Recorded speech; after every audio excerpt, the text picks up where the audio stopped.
flavoursome food make Sri Lanka a fascinating place to visit.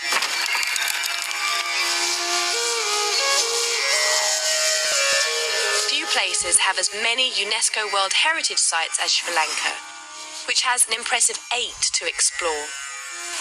Discover Sri Lanka's rich culture while wandering around ancient temples and head to the hills to escape the tropical climate of the coast.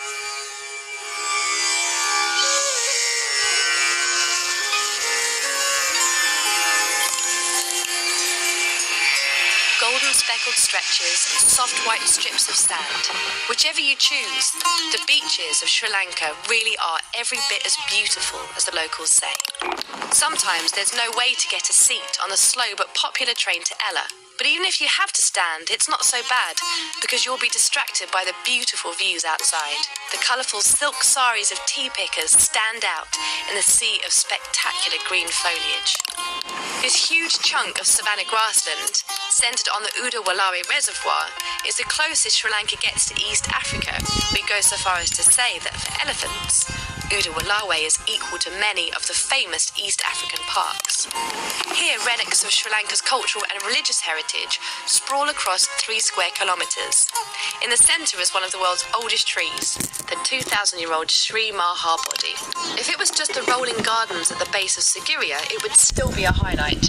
But look up and your jaw will drop as you discover this 370-metre high rock that bursts out of the landscape. High season runs December through March. April and September offer the best odds for good weather across the country. Travel costs in Sri Lanka can range from less than 5,500 rupees a day if you enjoy a guest house room and local curry to over 20,000 rupees a day for a top-end hotel and driver. Sri Lanka's buses are the country's main mode of transport, but many travellers use a hired car. Trains may be busy, but they're renowned for their scenic views. What makes Sri Lanka such a hotspot?